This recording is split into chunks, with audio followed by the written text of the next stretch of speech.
You have been a Robert California stan forever. Yes, I have. And I've always been very anti-Robert California. Rewatching these episodes, I couldn't have been more wrong. Dude, Robert California is smokes. the best. He's the absolute king. He's so funny. Emily quoted him to me the other day. He said, you don't even know my real name. I'm the fucking Lizard King. Yeah. Genius. That guy is so, James Spader, what a guy. I think it's just because the only time I've ever watched those episodes was when they were airing. And everybody was still upset that Michael Scott was gone. Big time. Yeah. But and it's weird, like, because obviously you had that break between like seasons or whatever. Yeah. And then he's gone, and they're like figuring stuff out. So but that's so weird though. How watching those as they aired, I was like, this fucking sucks.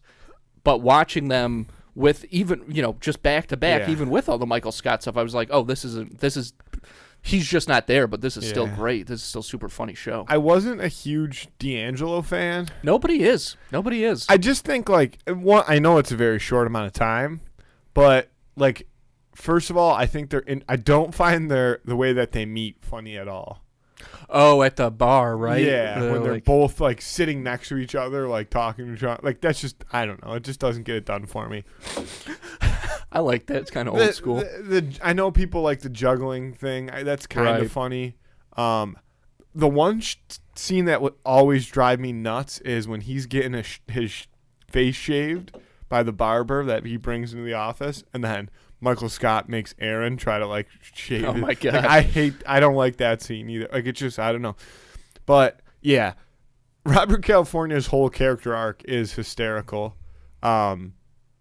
And, like, there's just times where he's just so, like, obviously he gets the job, realizes, like, this is the fucking stupidest job in the world, goes and convinces Joe to let him be CEO of Sabre. Like, that whole thing is so funny.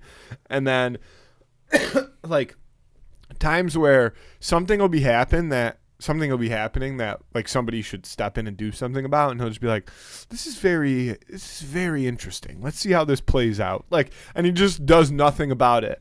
And then, and then when David Wallace buys the company back, and he convinces David Wallace to fund his, like, charitable expedition around the world to like research find uneducated gymnasts. Yeah. That's so funny. Yeah. Robert. He's just a funny guy. He's the man. Yeah. That's hilarious. I forgot about all that. So yeah, I was wrong about Robbie California. He's truly the best. I'm sure I missed a lot of Robert California. Like, there's a lot. I didn't think the Superfan episodes with Robert California were out, though. I thought it was only up to season 7. Is Robert California in season? They just came out. Season 8 came out? I think so. I don't know.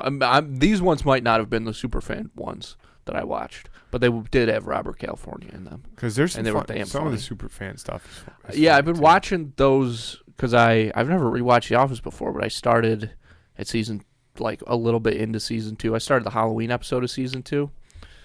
And I do like it gives the other characters a lot more screen time, obviously. And it's also so, like, Kevin is so different in the beginning. I feel like he's really just kind of like his character weird develops. dumb Yeah, his character, and then he becomes like a lot bit, more, like, he gets a personality. Yeah, yes. Which I think he's talked about that before. That guy. Definitely. That Brian Baumgartner, I believe is his name. Yeah, that guy's done a ton of interviews and stuff like that. Yeah. There's a new commercial out right now that I just saw the other day for AT&T that's like, it's everybody. It's Dwight. Everybody's back together. The whole gang. The whole gang's back. Daryl, Meredith. Shout out. Couple. Daryl was a real dick early on. Daryl was funny early on. He was a dick to Michael Scott because Michael Scott was a humongous racist. Well, obviously, but I'm saying, like, just because maybe I'm just letting the Roy get in there a little bit, because Daryl and Roy are always paired up, and Roy is always doing bad stuff, and I feel like Daryl though is always like, But that's the thing, is like when Roy's when Roy I don't like Roy. When Roy leaves, then Daryl. Roy's a bad influence on Daryl. Well, yeah, Daryl, like, starts to be like, I don't want to work in a warehouse forever. Like, I want to, and then, obviously he. Right. Yeah. Also, shout out requests a raise. That's literally when it happens. Is when Roy leaves and Daryl requests asks Michael Scott for a raise. You know. Oh, okay. And you know what episode I'm talking about? No. And Michael Scott's looking up negotiating tips, and it's very funny. Damn. The one is like never go first or whatever, like the word. Right. And so it starts, and he's like, yeah, they say a good way to like throw somebody off in negotiation is like change the location at the last minute. So Daryl comes into his office, and he's like, let's go to the conference room. No, let's stay in my office. Let's go to the conference. And he just like, let's go to the conference room. And then he sits there, doesn't say anything. And Daryl doesn't say anything. And like, you know, X amount of time passes. And Michael Scott goes, I'm declining to start. That's what he says to Daryl. Yeah. Damn. Just good Steve Carell. True genius. Good actor, too. Big Short, my second favorite movie of all time. And then, yeah, that's because then Michael Scott's like, I can't give you a raise. And Daryl's like, why not? He's like, because I can't let other people, I can't let you make more than me. And he's like, how much are you making? Michael Scott makes like $0. Yeah, like Michael Scott hasn't got a raise since he was like, he started at the company. And they're like, dude, you got to, he's like, Michael, you have to ask for a raise. Like, you have to go get a raise. And Michael Scott's like, I don't know. Yeah. Michael, like the way Michael spends his money is one of the most underrated parts of that show, I think. Like the episode with him and Oscar when they're looking at their finances. I haven't seen that one yet. I haven't seen that on the rewatch. But I just remember when he is going to propose to Holly, and he's got that big ring, and he's like, 3 years salary or whatever. Like, that's so funny. And obviously that's after. Oh, I know that's way down the line. I'm just saying. You know, it goes all the way through. So when he's dating Jan, it's when he declares bankruptcy. I declare bankruptcy. It's dude, the I can't remember what the TV show is, but he orders like, so he has no money and he doesn't know how to tell Jan, so he like asks Oscar to like make a so Oscar makes like a PowerPoint pretty much saying like, this is where you need to, this is where you should be, this is where you are. This is what your expenses are, and this is where your money is going. And he's like going through credit card receipts, and it's like a box set of like I can't remember the TV show, but he orders like the whole box. He's like, Oscar's like $129 on the box set of blah blah, and he's like, oh yeah, like I needed that.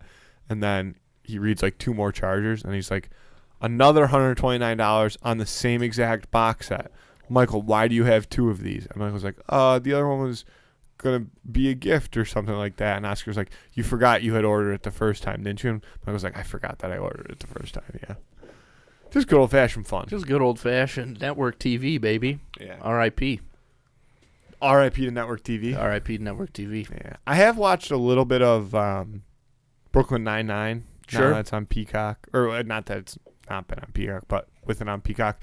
And I've watched some New Girl again. I'd already rewatched it again, but New Girl, another very funny show. Yeah. The thing that I was just thinking about Brooklyn Nine-Nine in comparison to like The Office specifically, and you know the thing about the character of Michael Scott is that he's got so many different levels to him. Like that's why because he's so funny in every situation, because he's just, you know, the way he reacts is so different. But Jake Peralta, as much as I like Brooklyn Nine-Nine, like every character on that show is pretty much just baseline across the board.